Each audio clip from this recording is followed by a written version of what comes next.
avait quelqu'un qui a dit que je peux pas jouer aux poupées et après j'ai pleuré. Bienvenue sur Papatriarcat, le podcast qui réfléchit la parentalité au XXIe siècle en essayant de l'affranchir du modèle patriarcal. Le 14 octobre 2023, j'ai eu le plaisir de participer à la fiesta organisée par le Wonder Family Gang.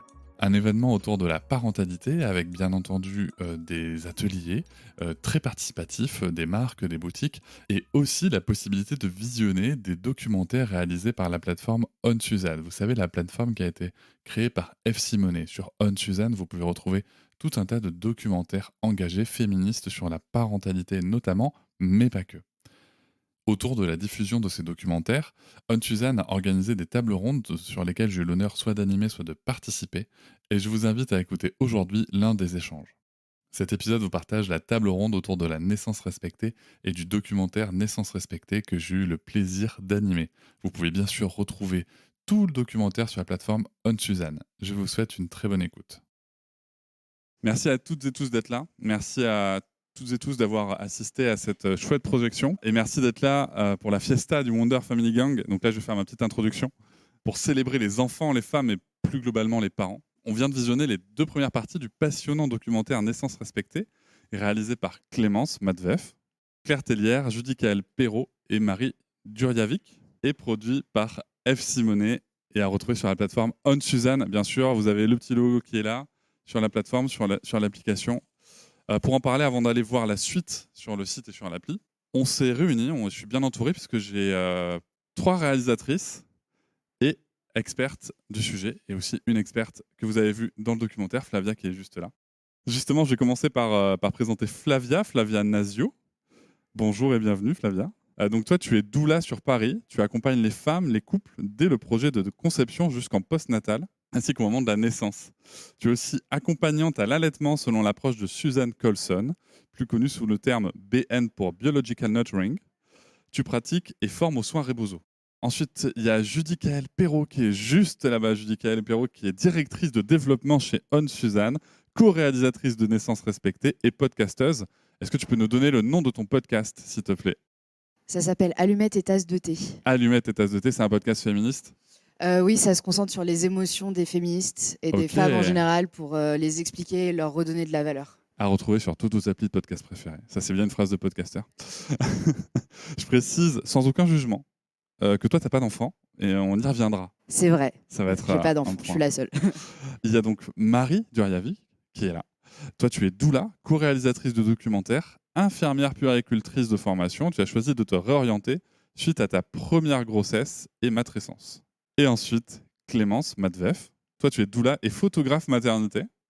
C'est suite à la naissance de ton 2e enfant à domicile que tu as choisi de te former pour accompagner les femmes et les familles. Tu es aussi co-réalisatrice du documentaire que nous venons de voir. On va commencer par discuter un peu. Il y a une question qui est toujours très classique dans ce genre de table ronde, donc on va la poser, comme ça on est débarrassé. Qu'est-ce qui a amené la création de ce documentaire ? En quelques mots. Je vais prendre la parole puisqu'en fait, donc là on est 3 réalisatrices, mais en fait on est 4. Il y en a une qui est avec un petit bébé et qui est dans le sud. À l'origine, on est 3, donc Judicaël, elle fait partie de l'ONSUSAN, mais les 3 autres, on était en formation pour devenir doula et on avait un projet de fin de formation. Et moi, ayant accouché à domicile et avec ce que j'ai découvert, je me suis dit mais c'est fou qu'on n'en parle pas, qu'on ne sache pas que c'est possible pour les femmes. Moi, j'ai découvert sur Instagram via Clémentine Sarlat et je me suis dit mais c'est dingue. Et j'avais envie vraiment de faire un documentaire sur l'accouchement à domicile pour dire que ça existe, que c'est possible. Et donc, on s'est lancé là-dedans, les filles m'ont rejoint. Et puis finalement, au fur et à mesure des interviews, de la rencontre avec Eve, on a cheminé et on a élargi aux naissances respectées. Mais à la base, voilà, c'était vraiment un souhait de faire connaître l'accouchement à domicile. Mais moi, en tout cas, j'ai appris plein de trucs parce que je ne savais pas. Et en plus, j'ai regardé les 4 épisodes. Donc, j'ai vraiment appris plein de trucs. On a déjà eu beaucoup d'infos dans ces 2 premières parties. Merci pour ce travail admirable que vous avez réalisé. On pense à Claire qui n'est pas là, mais on pense à elle aussi. On y a vu intervenir plusieurs personnes, dont certaines font partie des rôles que l'on repense aujourd'hui dans l'accompagnement des naissances. Dans la partie 3 du documentaire, d'ailleurs, vous explorez cette partie en parlant des doulas, des pères, des coparents ou encore des adelphi. Alors je précise, le mot adelphi, c'est fratrie, mais en inclusif, en fait, pour que tout le monde comprenne. Quelle est la différence entre un rôle de doula et un rôle de sage-femme, Clémence ? Alors, on n'a pas du tout le même rôle. La doula, elle est non médicale, c'est hyper important à préciser. Et nous, on va vraiment être là pour le couple, pour la famille, pour la Delphi, justement. On va préparer, donc on peut être là après conception d'ailleurs, on peut être là pendant la grossesse, pour préparer l'accouchement, on va être sur le soutien émotionnel, physique. On va venir en postpartum chez le couple, chez la famille, pour pouvoir juste écouter, soutenir, être une présence bienveillante. Donc, on n'a vraiment pas du tout le même rôle et on est complémentaires avec la sage-femme. Donc, quand tu dis non médical, c'est-à-dire que vous ne parlez pas de physiologie, vous ne parlez pas de... Comment ça se passe? Alors, si on est formé, on a une bonne partie de notre formation qui concerne la physiologie. Mais par contre, tout ce qui est vraiment purement médical, on ne fait pas de prescription, on ne va pas aller donner notre avis sur ce qui concerne le médical. Voilà, si la femme nous dit j'ai des douleurs, elle est enceinte, elle a 6 mois, elle nous parle de douleurs, on va l'orienter tout de suite vers son gynécologue ou vers sa sage-femme. On n'a pas du tout de conseils à lui donner à ce niveau-là, quoi. Nous, on s'arrête sur améliorer peut-être son bien-être, son confort, mais on renvoie toujours vers un professionnel de santé pour des douleurs ou des inquiétudes. Voilà. Et en termes de formation, comment ça se passe? Alors, on a une formation, nous, on a été formés avec Doula de France, à l'Institut Doula de France, donc c'est sur une année, à peu près une semaine par mois, et on développe tout ce qui est physiologie, allaitement, l'accouchement, la santé de la mère, la santé mentale des mères, le postpartum. Enfin, vraiment, on a une prise en charge globale de la santé des mères au niveau psychique, de leur bien-être physique, émotionnel.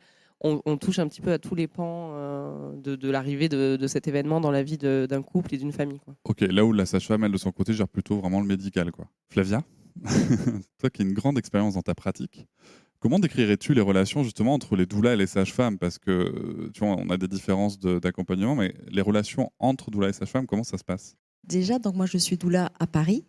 Donc c'est peut-être particulier par rapport à Montpellier ou à Lyon ou à d'autres villes en France. Donc moi je connais que les relations avec les sages-femmes sur Paris. J'ai la chance de pouvoir travailler en réseau avec bon nombre de sages-femmes qui accompagnent, qui suivent les accouchements soit à domicile, soit en plateau technique et aussi hospitalière. Donc c'est vrai que sur Paris, il y a beaucoup de lieux pour donner naissance, des maternités privées, des maternités publiques, des hôpitaux, une maison de naissance, des maternités sur plusieurs niveaux, 1, 2 et 3. Mais ça, je pense peut-être qu'on en reviendra un peu après à parler de tout ça, pas dans le détail. Et c'est surtout dans les 2 épisodes suivants sur On-Suzanne que vous pourrez aller découvrir tout ça. La relation avec la sage-femme, elle est complémentaire. Donc notre rôle, il est complémentaire au suivi médical de la sage-femme. Notre suivi, comme disait Clémence, il est émotionnel, psychique, logistique, pratique. On accompagne la femme, le couple, la famille dans sa totalité, un peu comme un architecte en fait. C'est-à-dire qu'on a vraiment une vision d'ensemble de tout l'environnement de la femme qui enfante. Notre rôle, c'est de venir pouvoir répondre à toutes ces questions, à toutes leurs demandes et de les réorienter vers d'autres professionnels, que ce soit d'autres professionnels de santé ou d'autres personnes pour améliorer leur environnement du donner naissance, de leur enfantement. Alors c'est vrai qu'à Paris, donc c'est ça que je connais, il y a 3 lieux où officiellement les doulas sont accueillis en structure auprès du couple parental. Donc il y a 3 lieux. Partout ailleurs, sauf un à ma connaissance, la doula n'est acceptée que si la femme est seule, donc comme seul accompagnant.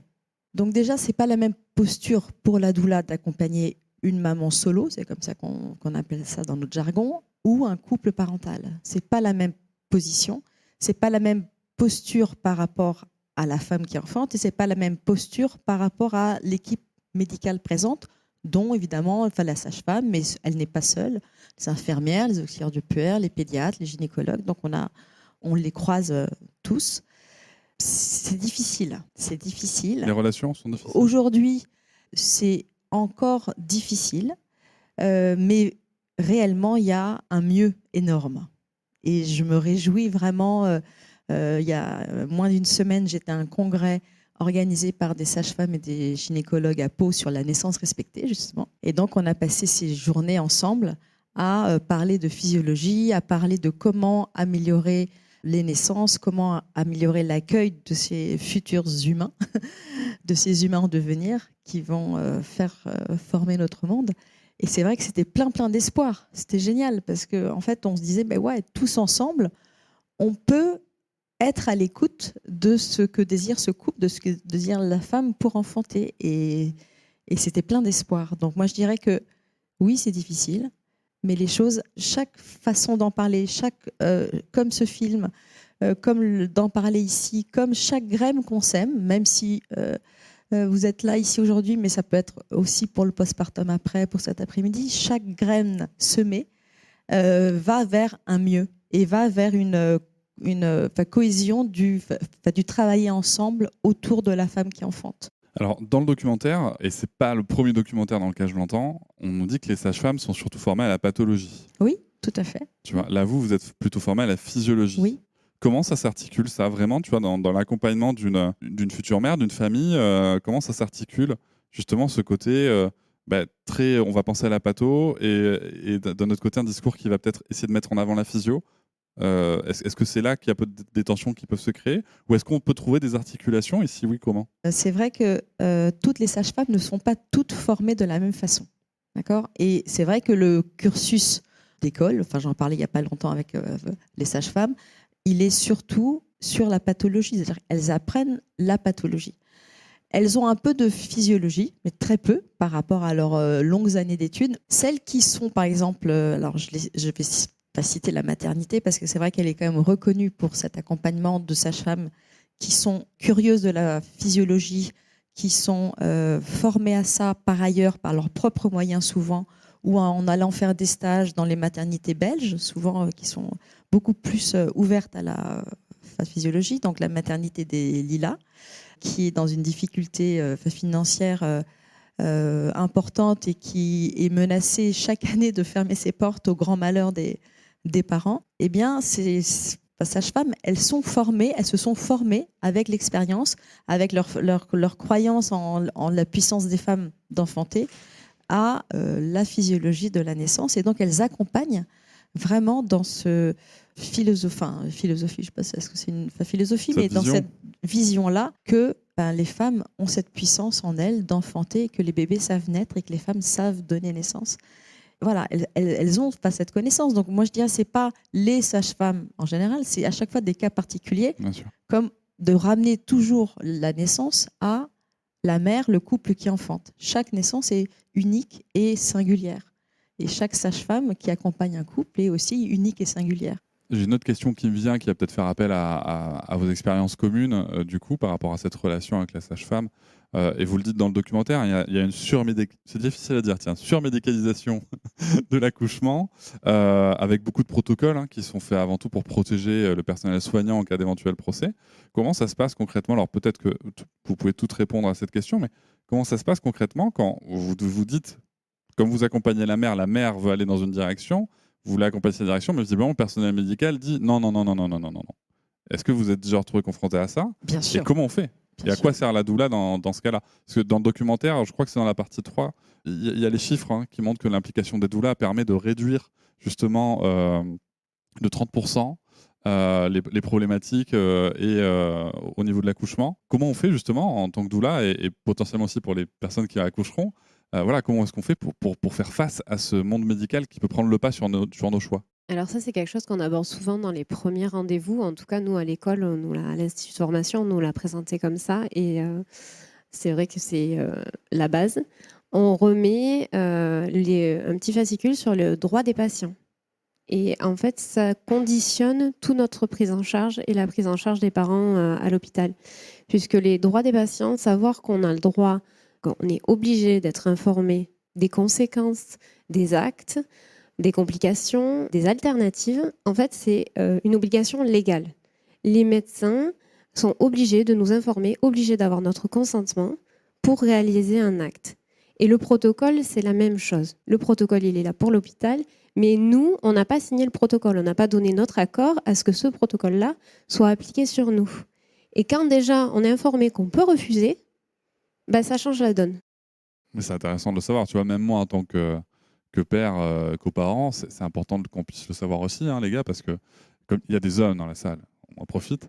Non, mais c'est important de le savoir parce que du coup, ça peut aussi permettre de soutenir la mère, d'avoir cette position, non pas de mal dominant ou quoi, mais juste de dire nous sommes pas d'accord et que la mère n'est plus seule face à ça. Oui, et dans ce cas-là, on n'est pas obligé d'aller dans la confrontation avec le système hospitalier et les soignants, mais déjà d'être dans la discussion et de pouvoir échanger en fait et de prendre une décision ensemble. Comme ça ne fait pas cette relation où le patient, la patiente, la mère subit une décision médicale. C'est une décision qui est réfléchie ensemble avec, du coup, on prend en compte en fait les besoins de chacun. Donc on prend en compte les inquiétudes médicales et on prend en compte les besoins de la mère et les informations qu'ils auront eues, on leur aura donné sur la physiologie, sur les chiffres, sur pourquoi on fait les gestes. Et dans ce cas-là, on ose dire les choses et on ose dire non.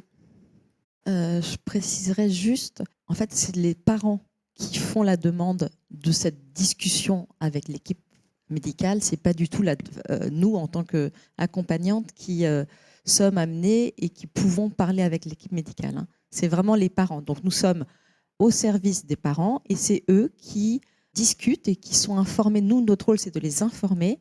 Et avec cette information, ils peuvent, eux, discuter avec les sages-femmes en amont de leur projet pour avoir toutes les réponses sur les protocoles, sur savoir comment ça fonctionne, quel est l'ordre, quels sont les temps donnés.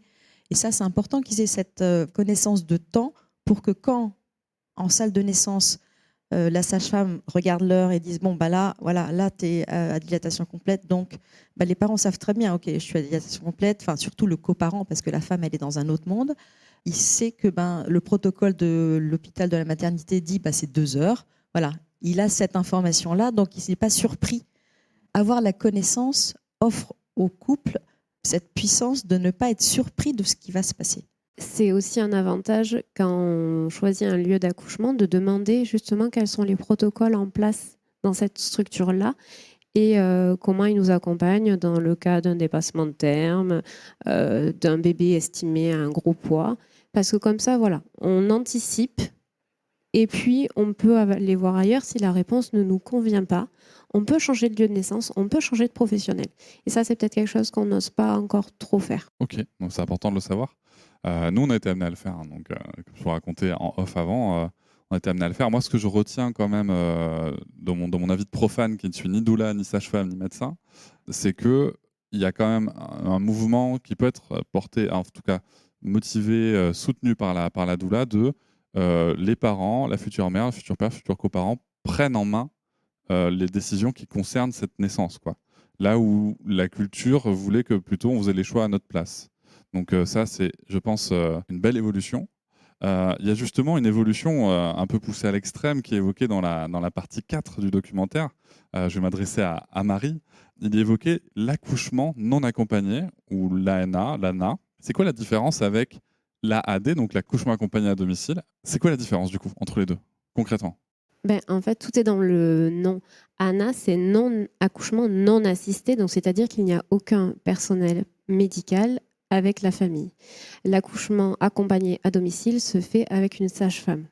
Donc on a une professionnelle de santé qui est là avec nous, qui nous connaît puisqu'elle fait du suivi global et qui nous a accompagnés toute la grossesse et qui est là en cas de besoin et qui peut agir en cas de complications.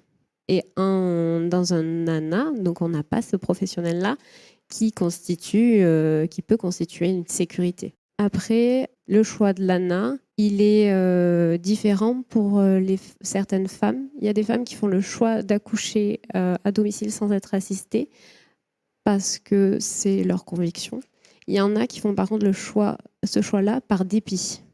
C'est-à-dire qu'elles ont eu un vécu d'un accouchement traumatique sur les structures hospitalières qui sont autour de chez elles, que souvent elles n'ont pas accès à une maison de naissance, à un plateau technique, qui sont des alternatives où en fait on en est déjà beaucoup plus respectueux de la physiologie et où les sages-femmes qui exercent et qui font les accouchements à domicile soit sont beaucoup trop loin, puisqu'il y a aussi des contraintes de temps, soit sont débordées et ne peuvent pas nous accompagner. Donc là, elles s'orientent sur ce choix-là, mais en fait c'est un non-choix. Est-ce que le fait d'être accompagné uniquement, avec tous les guillemets que je peux mettre avec mon autre main, par une doula, par exemple, est-ce que c'est considéré par la société comme un ANA ou comme un AAD? Alors, ça Je revient sur le T'as plein de statut. questions, t'as vu, qui n'étaient pas prévues, c'est normal. Hein. Ça revient en fait sur la question sur le statut de la doula. Techniquement, une doula n'a pas le droit d'être présente à un accouchement sans la présence d'une sage-femme, puisque là, c'est de l'exercice illégal de la pratique de sage-femme et on peut être attaqué et pénalisé pour ça. Je précise juste, en France. En France, c'est comme ça. Dans d'autres pays, la doula accompagne le travail et les naissances sans forcément la présence d'un professionnel de santé. En France, c'est très réglementé, même si notre profession n'est pas encore réglementée. Mais on a une charte, on a une association qui offre un cadre, et donc où c'est une règle importante. Nous ne pouvons pas être en présence d'une femme qui enfante sans suivi médical, sans un personnel de santé présent. Et dans les pays que tu évoques, la profession est réglementée par contre, peut-être ? Pardon ? Est-ce que dans les pays que tu évoques, la formation, je parle la en profession, Angleterre ou en Belgique. c'est réglementé là-bas ? Oui, c'est assez commun. Ok, Enfin, d'accord. oui, Ok. c'est commun. Ouais. Et en Belgique, j'ai appris que, c'est, je crois, Lucille, il me semble que c'est toi, que l'accompagnement par une doula était pris en charge par la sécurité Génial. sociale belge. En Suisse, ça a été pris en charge par les mutuelles. Ah, et en Belgique, par la sécu. Tu parlais Marie, du choix par dépit, parce qu'on veut faire un accouchement à la maison, une naissance respectée, et que y a plein de critères qui font qu'on ne peut pas le faire comme on veut. Dans le documentaire, il y a quand même des mots très très forts, hein, notamment une sage-femme qui dit qu'elles sont martyrisées quand elles pratiquent l'accouchement à domicile. Et il y a cette histoire d'assurance par an qui coûterait 28 000 € par an, alors que les revenus d'une sage-femme s'en approchent à l'année. Comment est-ce qu'on peut, essayer de faire évoluer ça ? Est-ce qu'il y a des associations qui existent, des choses pour essayer de faire évoluer cette situation ? Au niveau des sages-femmes, j'entends. Alors, au niveau des sages-femmes, il y a l'association, il y a l'APAD. L'APAD, c'est l'association pour l'accouchement assisté à domicile. Et il y a le CDAAD, le collectif de défense de l'accouchement assisté à domicile, qui lutte justement pour la reconnaissance du métier et pour l'obtention d'une assurance. Parce qu'il faut savoir qu'en plus, pour les assurances, les sages-femmes qui exercent en libéral et qui sont rattachées à une maison de naissance ont, elles, eu droit à une assurance spéciale qui ne coûte que 4 000 ou 5 000 €, alors que les sages-femmes à domicile, on leur demande 28 000 €. Ce qu'elles sont dans l'impossibilité de payer, quoi. Justement, l'APAD, on peut adhérer en tant qu'usager, et tout l'argent qui est collecté par l'APAD sert aussi à défendre les sages-femmes, notamment lorsqu'elles ont un procès et ça a un coût énorme, et donc c'est cet argent-là qui va aider à les défendre, quoi, lors de procès. Parce que en plus de l'assurance, tu parlais de martyriser, c'est vraiment ça, c'est une chasse aux sorcières, puisque l'accouchement à domicile est diabolisé en France, encore, pas dans les autres pays, et elles peuvent être victimes de procès réguliers et répétés dans le but de leur faire arrêter leur pratique. C'est l'inquisition, quoi. Ok. J'ai une dernière question pour Judicaël, du coup. Je précisais tout à l'heure que tu n'as pas d'enfant. C'est une position assez inhabituelle, hein, pour quelqu'un qui réalise un film autour de la naissance, notamment. Qu'est-ce que cette particularité t'a apporté dans ce contexte ? Quel recul ça t'a donné ? Et qu'est-ce qui t'a le plus étonné dans cette réalisation ? Oui, effectivement, j'ai pas d'enfant. Moi, j'ai rejoint Suzanne par militantisme féministe. Le fait de pas avoir d'enfant, ça m'a rien apporté de particulier. J'ai appris énormément de choses, en fait, quasiment tout. Malheureusement, je connaissais déjà les problématiques de violence gynéco-obstétricale. Au niveau de la physiologie, du processus hormonal de l'enfantement, ce que Michel Audin explique sur le fonctionnement du cerveau et tout ça, l'ouverture du bassin, j'ai appris l'intégralité de ces infos-là en travaillant sur ce documentaire avec les co-réalisatrices, avec le travail d'Ève aussi. Et ça m'a scandalisée en fait, parce que ça m'a fait un espèce de flashback de... j'ai eu un déjà-vu de moi à 22 ans en train de découvrir sur Instagram la vraie forme et la vraie taille d'un clitoris, quoi. En me disant, mais pourquoi cette information, elle nous est cachée à nous, alors que c'est notre corps, que potentiellement on va être amené à vivre ces choses-là qui sont très intenses. Pourquoi le patriarcat nous cache du savoir et du coup, la conséquence, c'est nous enlève un pouvoir de décision sur notre propre corps et une liberté. Donc voilà, ça a été beaucoup de colère.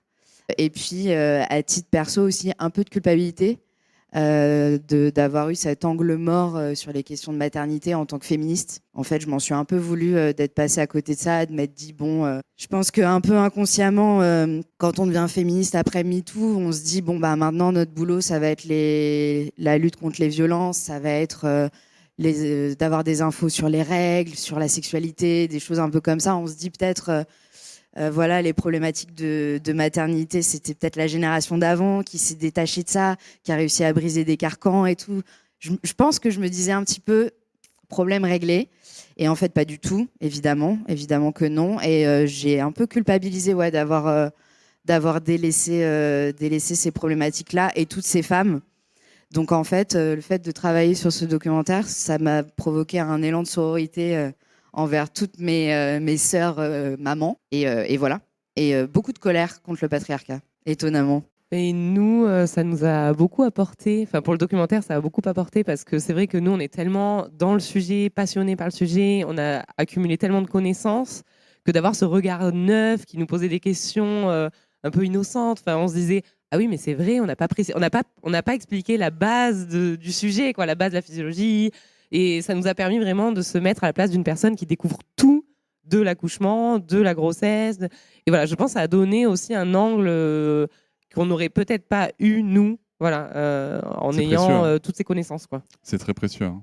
Et Judy Kael, elle nous a aussi énormément apporté par son côté militantiste, féministe, que nous, on avait peut-être un peu moins et qu'on osait moins revendiquer.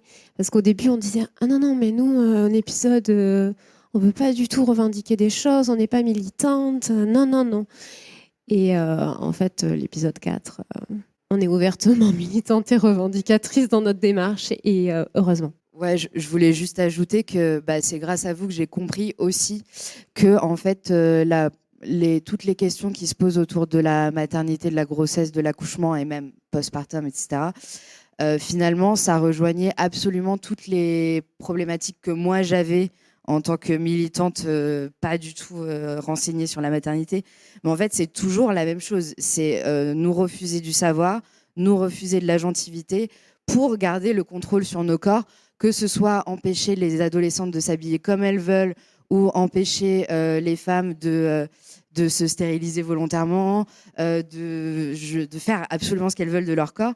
La question que les filles m'ont aidé à comprendre, c'est vraiment ça, c'est mon corps, mon choix.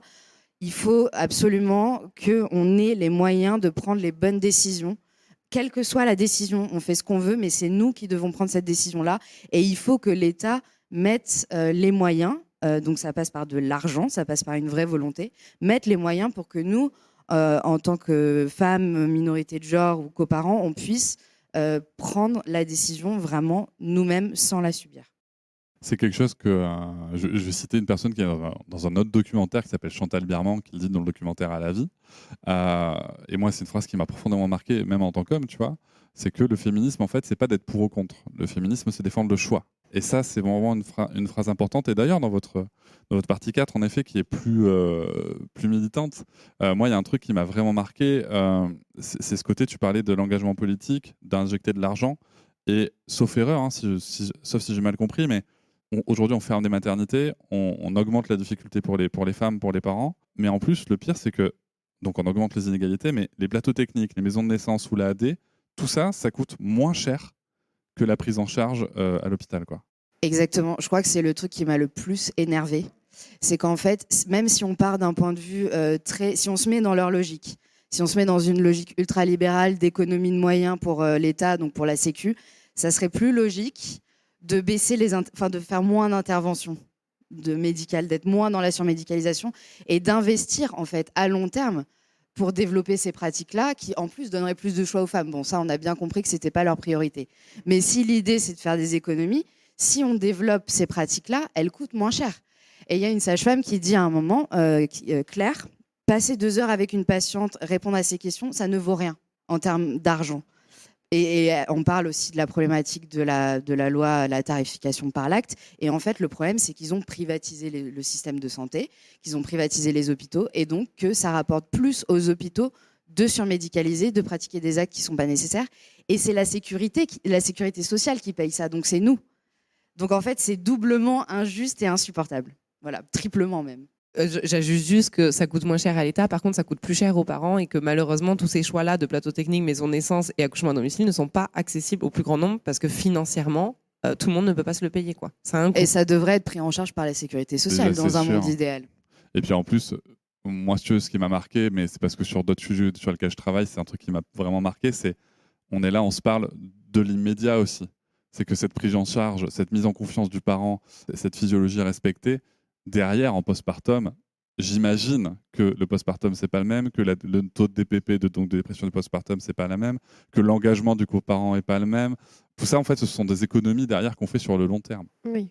Et au lieu de devoir agir et s'occuper de mères dans des états de dépression avancée, avec des problématiques de relations mère-enfant, des problèmes de couple, il suffirait d'assurer à chaque parent, à chaque mère des conditions d'accouchement où elles se sentent respectées. Et ça déjà, ça construirait une parentalité, une confiance en soi. C'est le socle de tout. La naissance, c'est le socle de ce qu'on va vivre après. C'est pas une garantie qu'on va pas faire une dépression postpartum, mais déjà, si on s'est senti respecté, si on a eu confiance en nous, si on s'est senti écouté, mais c'est ce qu'on ressent dans le postpartum, mais c'est démultiplié. On va passer aux questions pour le public. Déjà, merci pour ce que vous avez mis en lumière. Bon, il s'avère qu'on est un peu collègues parce que je suis accompagnant périnatal. C'est tout à fait Tu la es même doulot chose. Exactement. Ok. Ouais. Du coup, c'est mon boulot aussi d'accompagner les couples et les femmes dans tout ce qu'elles vivent, tout ce qui se passe. Donc, ça met vraiment en lumière.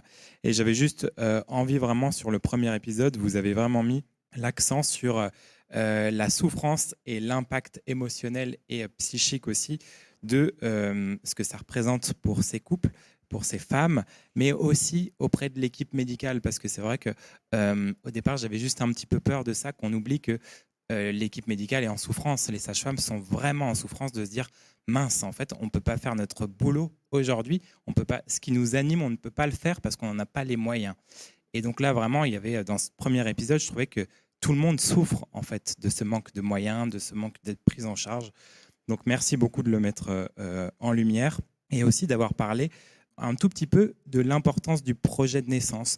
Parce que oui, en effet, il y a certains couples, certaines femmes qui ont du mal, quand elles sont face à un professionnel, à s'exprimer, à poser les choses, parce que c'est difficile de prendre la parole devant les fameuses blouses blanches, parce que c'est impressionnant. Eh bien, juste de se mettre à l'écrit, ben voilà, j'aimerais que les choses se passent comme ça, avec un vrai désir, et de le poser à l'écrit.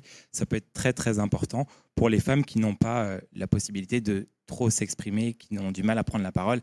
Je sais qu'il y en a une là dans le reportage. On a vu, elle a dit moi je vais au bout de mes choses. Enfin, on sentait que dans ses baskets ça allait. Elle arrivait à prendre la parole, mais sur ces moments si intenses, c'est pas toujours évident de poser des mots dessus. Voilà. Bonjour et merci pour le documentaire. Moi, j'ai appris plein de choses. On n'a pas encore d'enfants avec Amandina, mais on y pense. J'ai trouvé que l'idée d'accoucher à la maison, ça avait l'air vraiment super. Et je n'étais pas forcément au courant de toutes les violences qu'il pouvait y avoir à l'hôpital, même si je sais qu'effectivement, on est en train de tout privatiser et que ça a des conséquences sur la santé des femmes, des hommes aussi. Ma question, c'était, est-ce qu'il y a des cas où il y a quand même un risque supplémentaire quand on accouche à la maison, si par exemple l'hôpital est un petit peu loin, est-ce qu'il y a des cas où vraiment il faut se poser la question, est-ce que accoucher à la maison c'est possible ou est-ce que c'est plus dangereux? Moi, mon premier réflexe c'était de penser au danger qu'il pouvait y avoir, même si c'est pas moi qui accouche et c'est pas moi qui décide, mais je suis curieux par rapport à ça. Alors déjà, les naissances qui sont prévues à domicile, donc elles sont accompagnées, quand je parle une fois pour la région Île-de-France, elles sont accompagnées par 2 sages-femmes. Donc vous avez une sage-femme qui vous suit, c'est la sage-femme qui vous accompagne, qui est là tout le temps avec vous en prénatal, et une deuxième sage-femme qui arrive au moment un peu avant la dilatation complète. Donc elles sont 2 personnes sachantes médicalement lors de l'expulsion de votre bébé. Donc ça, c'est la première chose. Donc il y a vraiment, elles sont avec tout le matériel pour la réanimation du bébé, mais aussi les couples qui vont jusqu'à ce moment-là, qui arrivent à ce moment-là de la naissance, c'est que tout est ouvert. C'est-à-dire qu'il peut y avoir au cours de la grossesse des signaux qui indiquent à la sage-femme que là, ça va pas se passer de façon physiologique parce que il y a des problèmes d'hypertension de la femme, des problèmes de diabète, des problèmes de pathologie possibles, éventuelles sur le bébé, des antécédents de la santé de la femme. Donc il y a plein de choses qui sont vraiment importantes et que la sage-femme va check pendant toute la grossesse. Et je dis, bah voilà, c'est un chemin. Donc dans le chemin, vous passez les étapes, les mois, les uns après les autres, les semaines les unes après les autres.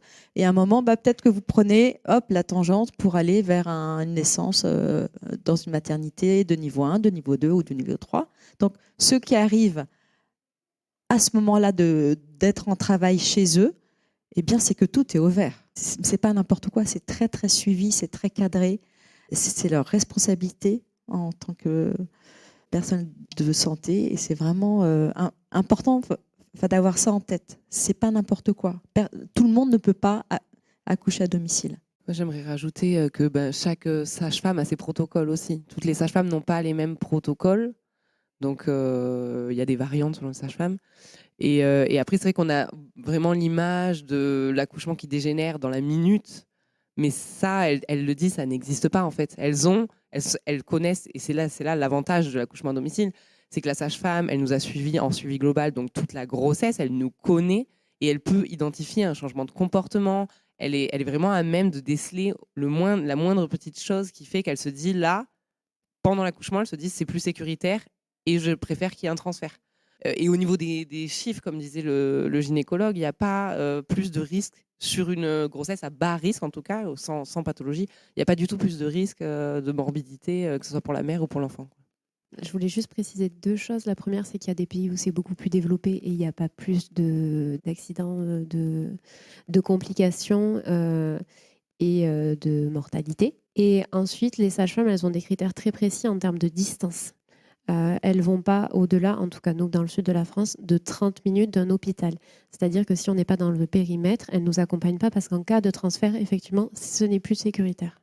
Je voulais juste ajouter un dernier truc sur cette question-là. Si jamais tu as l'occasion de voir l'épisode 3, il y a notamment pas mal de témoignages de papas qui expriment justement cette peur-là et comment l'accompagnement de la sage-femme et des doulas a pu neutraliser ces peurs-là. Et surtout, ce qui est très touchant, c'est qu'ils témoignent de la manière dont ils ont pu s'impliquer dans la naissance parce qu'elle était dans un cadre non médicalisé. Et c'est très touchant de voir, et aussi ça rebondit avec ce que Marie disait sur comment ça impacte la parentalité derrière, c'est que ça va ressouder le couple et ça va créer un lien immédiat avec le nouveau-né et c'est trop beau, quoi. C'est aussi la sage-femme, il y a un combat, une femme, une sage-femme, elle est focus que sur toi en fait, enfin, quand tu accouches en l'occurrence. Et elle n'a pas 12 accouchements en même temps. Et donc, comme disait, je n'ai pas ton prénom, désolée, moi Clémence, au moindre petit truc, elle va pouvoir agir et peut-être anticiper des choses qui pourraient mal se produire. Alors qu'à l'hôpital, comme disaient certaines femmes, elle en fait tellement en même temps qu'elle ne voit pas ça et qu'on arrive à des complications graves parfois parce que elle n'est pas là, mais pas parce qu'elle ne veut pas. Et je préciserai juste, alors encore une fois, sur Paris-Île-de-France, le groupement de APAD, donc de sages-femmes AAD, elles se sont mises en relation avec une maternité de niveau 3, qui est la salpêtrière, et le chef de service. Donc ils travaillent ensemble, main dans la main avec le chef de service et avec la maternité des Lilas, qui est de niveau 1. C'est-à-dire, pendant la grossesse, s'il y a un transfert au cours de la grossesse, les femmes peuvent être transférées dans cette maternité de niveau 1. Et si c'est un transfert pendant le travail, il y a cette maternité, mais de niveau 3, qui les accueille. Donc c'est vrai qu'on a cette chance-là, en tous les cas sur Paris. Et pour un accouchement, pas à la maison, mais en plateau technique, il y a le groupe Naissance qui est quand même une jolie pépite en Ile-de-France qui permet d'accoucher en plateau technique. Je l'ai vécu 2 fois. Merci de l'avoir rappelé, effectivement, le groupe Naissance. C'est pas à la maison. Certaines font à la maison, mais en tout cas, plateau technique, c'est déjà un petit pas vers ça. Vers le respect, en tout cas. Merci beaucoup pour cet échange, merci beaucoup pour ce documentaire. Merci Flavia, merci Clémence, merci Marie, merci Judicaël, merci au public. Et cette table ronde est terminée. Vous pourrez la retrouver dans le bon podcast Papatriarcat. Merci beaucoup. Merci à vous. Merci. Je vous remercie d'avoir écouté. Je vous invite à vous abonner au podcast sur votre plateforme préférée et à me retrouver sur Instagram, TikTok, Facebook et sur le blog papatriarcat.fr. À bientôt.